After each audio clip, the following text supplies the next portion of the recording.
You're listening to KTWR, broadcasting from the beautiful island of Guam. Our program is heard each Sunday at 1500 hours Coordinated Universal Time, broadcasting on 15205 kilohertz in the 19-meter band. Coming up next is Dxers Diary. This is KTWR, Agana, Guam, where hope knows no barriers.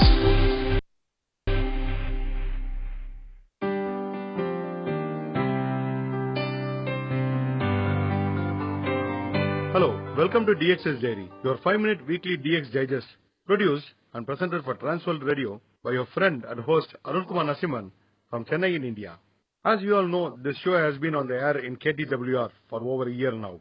This 5-minute weekly DX program is broadcast every Sunday in KTWR from beautiful island of Guam in 15205 kHz DRM mode at 1500 hours Universal Coordinated Time. As radio hobbyists, Dxers and shortwave radio listeners, you all know the role of sunspot number, SFI forecast and A index in radio broadcasting and radio listening. The sunspot number this week is 100, SFI forecast ranges from 100 to 102 and A index is 5. Every week we have been broadcasting information about the history of radio broadcasting and radio stations across the world.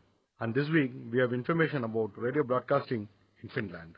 According to an article on Radio Heritage website, Finnish radio history starts in January 1922 with the first public radio concert in January in Turku, repeated in January 1923 in Helsinki. In 1923, tests were held on medium wave with 20 watts power, and regular transmission started in 1924 with a power of 150 to 250 watts. On 23 March 1924 in Helsinki, medium wave station Radiola 2NBI started broadcasting with a power of 500 watts. The station went bankrupt after 6 months. In 1926, the Finnish broadcasting company Yleisradio YLE was founded, and the programs are relayed via existing low-powered stations owned by local radio clubs and societies before the start of Lahti longwave. Radio Finland started broadcasting on longwave in 1928 via a transmitter in Lahti on 197 kHz with a power of 25 kilowatts. In 1929, the power was raised to 40 kilowatts. The frequency was changed to 167 kHz. In 1934, the frequency changed again, this time to 166 kHz. In 1935, the site got a new building and transmitter of 150 kilowatts. After the Second World War, the frequency once again changed to 160 kHz. In 1950, it went to 254 kHz.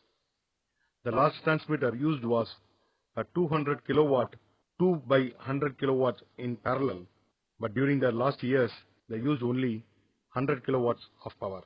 At noon on 31st May 1993, Radio Finland ceased its broadcasting on longwave via Lahti. In 1939, the Russians started broadcasting propaganda in Finnish on the same frequency as the Lahti longwave transmitter. During the war, a large number of Soviet stations used the frequency for their domestic broadcasts. The Finnish authorities took some countermeasures.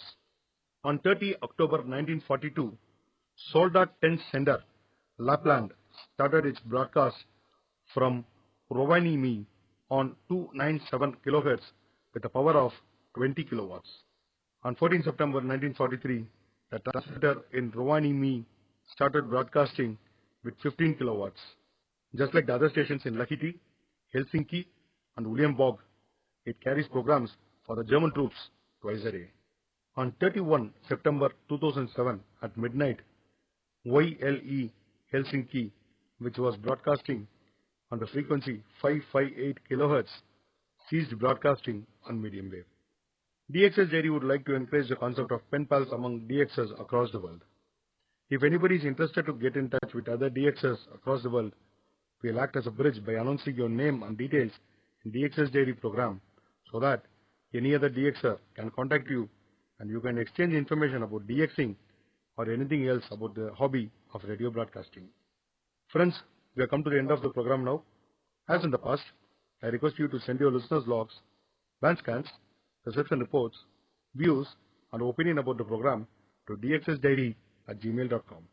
Please keep encouraging us by sending your reception reports regularly, and we'll acknowledge your reception reports as early as possible.